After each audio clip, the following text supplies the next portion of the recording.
Good morning, students. Next topic is valuation of redeemable bond. What do you mean by redeemable bond? Maturity time specify ചെയ്യാത്ത life long ഒരു കമ്പനിയിൽ നിന്നും ആ ബോണ്ടിൻ്റെ മുകളിൽ interest receive ചെയ്യുന്ന bonds ആണ് എന്ത് ഇറിഡീമബിൾ ബോണ്ട്സ്. അതിനൊരു മെച്യൂരിറ്റി പീരീഡ് ഇല്ല. Okay. The formula for calculating price of irredeemable bond is nominal annual interest divided by market discount rate. Okay. Question നോക്കാം. A firm has an issue of irredeemable bond with par value of ₹1,000 and coupon rate is 18%. The required yield to maturity in this bond is 24%. What should be the value of these bonds on market? Okay. First തന്നെ identify ചെയ്യേണ്ടത് ഇത് bond എന്ന് പറയുന്നത് എന്താണ്?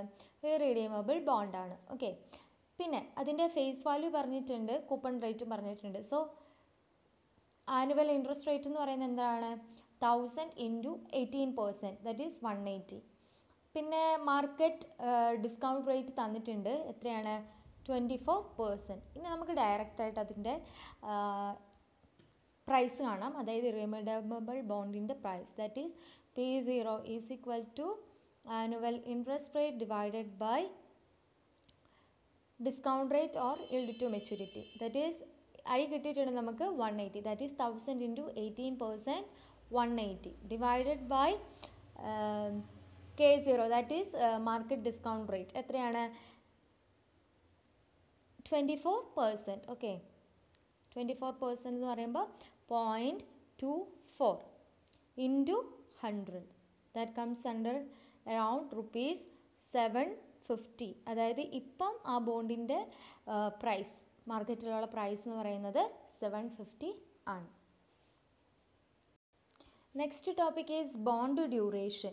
Bond duration is the time that required for a bond holder to get its investment amount. അതാണ് ശരിക്കും bond duration എന്ന് പറയുന്നത്. ഒരു ടൈം പീരീഡ് ഉണ്ടാവും, എത്ര ഇയേഴ്സ് കൊണ്ട് ഇൻവെസ്റ്ററിന് അയാൾ ഇൻവെസ്റ്റ് ചെയ്ത എമൗണ്ട് തിരിച്ചു കിട്ടും. അതാണ് ബോണ്ട് ഡ്യൂറേഷൻ എന്ന് പറയുന്നത്. പിന്നെ പറയാനുണ്ടെങ്കിൽ ഒരു കാര്യം കൂടി പറയാൻ നമുക്ക് പറ്റുന്നത്, period of holding bond to avoid interest rate risk. Interest rate risk avoid ചെയ്യാൻ വേണ്ടി എത്ര പീരീഡോളം നമ്മൾ ആ ബോണ്ട് ഹോൾഡ് ചെയ്യണം. ഓക്കെ. എക്സാക്റ്റ് ആയിട്ട് പറയുകയാണെങ്കിൽ എത്ര എമൗണ്ട് ആണോ ഇൻവെസ്റ്റർ ഇൻവെസ്റ്റ് ചെയ്തത് ആ എമൗണ്ട്, അതായത് പ്രിൻസിപ്പളും അതുപോലെ തന്നെ ഇൻട്രസ്റ്റും ഫുള്ളായിട്ട് തിരിച്ച് കിട്ടാനുള്ള ടൈം പീരീഡ്, അതിനെയാണ് ബോണ്ട് ഡ്യൂറേഷൻ എന്ന് പറയുന്നത്. So bond duration can be expressed in two ways. How much years the investor has to wait to mature the bond and get back to his amount of investment. അല്ലെ എത്ര years കൊണ്ട് അയാളുടെ amount of investment കിട്ടും. ചിലപ്പോൾ maturity വരെ അയാൾ wait ചെയ്യണമെന്നില്ല, അതിനു മുമ്പ് എന്ത് ചെയ്യും, അയാൾക്ക് ആ എമൗണ്ട് ഫുള്ളായിട്ട് റിസീവ് ചെയ്യും. അതായത് 3 years ഉള്ള ബോണ്ടാണെങ്കിൽ ഒരു 2.63 ഒക്കെ ആകുമ്പോഴത്തേക്ക് 2.6 months ഒക്കെ ആകുമ്പോൾ 2 years and 6 months ഉള്ളപ്പോൾ അയാൾക്ക് അയാളുടെ ഫുൾ ഇൻവെസ്റ്റ്മെൻറ്റ് എമൗണ്ട് തിരിച്ചു കിട്ടും. അതിനെയാണ് ബോണ്ട് ഡ്യൂറേഷൻ എന്ന് പറയുന്നത്. It measures the average time required for recovery of interest payment and principal. ഇൻട്രസ്റ്റും പ്രിൻസിപ്പിളും റിക്കവർ ചെയ്തെടുക്കാനുള്ള time period. Okay. This is also known as bonds years to maturity. Then duration indicates that changes in the value of fixed income security that will result from 1% change in interest rate. അതായത് fixed income security, ഇപ്പോൾ ഡ്യൂറേഷനും അതുപോലെ തന്നെ fixed income സെക്യൂരിറ്റിയുടെ interest റേറ്റും തമ്മിൽ connected ആണ്. Okay. അതായത് 1% നമ്മൾ interest റേറ്റിൽ ഇൻക്രീസ് ഉണ്ടായാൽ, ചേഞ്ച് വന്നിട്ടുണ്ടെങ്കിൽ അതിൻ്റെ എഫക്റ്റ് എന്തെങ്കിലും വരും, ഫിക്സഡ് ഇൻകം സെക്യൂരിറ്റീൻ്റെ ഡ്യൂറേഷനിലും വരും, അല്ലേ? സോ ഡ്യൂറേഷൻ ഇൻക്രീസ് ചെയ്തതിനനുസരിച്ച് എന്താണ് ഡ്യൂറേഷൻ ഇൻക്രീസ് ചെയ്യുന്നതിനനുസരിച്ച് ഒരു ബോണ്ടിനുണ്ടാവുന്ന സെൻസിറ്റിവിറ്റിയും കൂടുതലായിരിക്കും. അപ്പോൾ എന്താണ് സെൻസിറ്റിവിറ്റി എന്ന് പറഞ്ഞാൽ എന്താണ്? വരുന്ന ചേഞ്ച് എന്തായിരിക്കും, അതിൽ നിന്ന് കിട്ടുന്ന റിട്ടേണിൽ വരുന്ന ചേഞ്ച് എന്ന് പറയുന്നത് കൂടുതലായിരിക്കും. ഓക്കെ. അതിനനുസരിച്ച് ഡ്യൂറേഷൻ കുറയുകയാണെങ്കിൽ ബോണ്ടിൽ വരുന്ന ഇൻട്രസ്റ്റ് റേറ്റിൻ്റെ സെൻസിറ്റിവിറ്റി എന്ന് പറയുന്നത് കുറവായിരിക്കും. ഓക്കെ. ദാറ്റ് ഈസ് കൂപ്പൺ റേറ്റും അതായത് ഡ്യൂറേഷനും ഇൻട്രസ്റ്റ് റേറ്റും തമ്മിൽ എന്തുണ്ട്, ഒരു റിലേഷൻ ഉണ്ട്.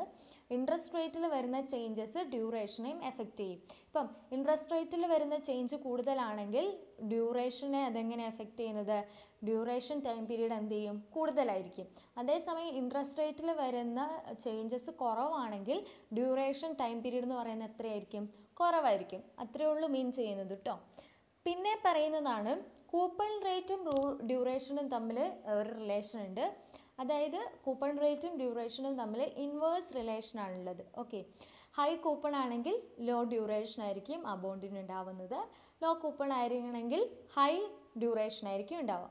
അതായത് 10% ഉള്ള കൂപ്പൺ ആണെങ്കിൽ അതിനനുസരിച്ച് എന്ത് ചെയ്യും, 10% ഡ്യൂറേഷനുള്ള ബോണ്ടും 10% കൂപ്പണുള്ള ഒരു ബോണ്ടും 5% കൂപ്പണുള്ള 2 ബോണ്ടും ഇത് തമ്മിൽ കമ്പയർ ചെയ്യുമ്പോൾ ഡ്യൂറേഷൻ കുറവുള്ളത് 10%-നും ഡ്യൂറേഷൻ കൂടുതലുള്ളത് 5%-ൻ്റെ ബോണ്ടിനുമായിരിക്കും. ഓക്കെ, സോ അതാണ് ബോണ്ട് ഡ്യൂറേഷനിൽ മെയിനായിട്ട് പറയുന്നത്. ഇനി ബോണ്ട് ഡ്യൂറേഷൻ്റെ കാൽക്കുലേഷനിലേക്ക് പോവാം. A bond of ₹1000 par value with 7% coupon having a maturity period of 4 years. Bond is currently selling at currently at 6%. Calculate duration of the bond. Okay, currently yield at 6% എന്നാണ് കേട്ടോ. Okay, bond of ₹1000 face value, 1000 face value ഉള്ള ഒരു bond, 7% ആണ് അതിൻ്റെ coupon, maturity period 4 years ആണ്. Bond currently selling at ₹6%. Currently yield ആണ് കേട്ടോ, current yield at 6%. Calculate the duration of the bond എന്നാണ് പറഞ്ഞേക്കുന്നത്. സോ നമ്മൾ അതിൻ്റെ കാൽക്കുലേഷനിലേക്ക് പോവാണ്. ഇങ്ങനെ ഒരു ചാർട്ട് പ്രിപ്പയർ ചെയ്യുക. എന്നിട്ട് ഈ ചാർട്ടിൻ്റെ മുകളിൽ ഫസ്റ്റ് വൺ ഇയേഴ്സ്. ഓക്കെ, അപ്പോൾ നമ്മൾ നേരത്തെ പറഞ്ഞതുപോലെ തന്നെ ഇയേഴ്സ് എത്രയുണ്ട്, 4 years ആണ് ടൈം പീരീഡ്.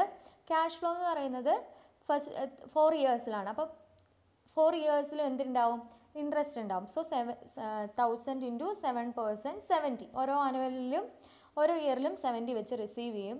ലാസ്റ്റ് ഇയറിൽ എന്ത് കിട്ടും, പ്രിൻസിപ്പൽ എമൗണ്ട് നമുക്ക് തിരിച്ചു കിട്ടും. സോ 1070 ആണ്. ഓക്കെ, പിന്നെ നെക്സ്റ്റ് കോളത്തിൽ നമുക്ക് കണ്ടുപിടിക്കേണ്ടത് PVF ഫാക്ടറാണ്. PVF ഫാക്ടർ എന്ന് പറഞ്ഞാൽ എന്താണ്, PVFA ഫാക്ടർ അല്ല, PVF ഫാക്ടർ, അതായത് ഒരിക്കൽ മാത്രം റിസീവ് ചെയ്യുന്ന PVF ഫാക്ടർ. ഓക്കെ, അപ്പം ഓരോ ഇയറിലെയും PVF ഫാക്ടർ ഫൈൻഡ് ചെയ്യുക. 6% വെച്ച് first year, second year, third year, fourth year അങ്ങനെ ഫൈൻഡ് ചെയ്യണം കേട്ടോ. സോ PVF ഫാക്ടർ ഫസ്റ്റ് ഇയറിൽ 6% വെച്ച് 0.943, സെക്കൻഡ് ഇയറിൽ 0.890, തേർഡ് ഇയറിൽ 0.840, ഫോർത്ത് ഇയറിൽ പ്രിൻസിപ്പൽ എമൗണ്ടിനും ഇൻട്രസ്റ്റിനും കൂടി സെയിം തന്നെ, ഫോർത്ത് ഇയറിൽ 6% വെച്ച് 0.792. ഇനി എന്താ ചെയ്യേണ്ടതെന്ന് വെച്ചാൽ ക്യാഷ് ഫ്ലോനെ നമ്മൾ ഈ PVF ഫാക്ടർ കൊണ്ട് മൾട്ടിപ്ലൈ ചെയ്യുക. ക്ലിയർ ആയോ? അതായത് ക്യാഷ് ഫ്ലോനെ PVF ഫാക്ടർ കൊണ്ട് മൾട്ടിപ്ലൈ ചെയ്യുക.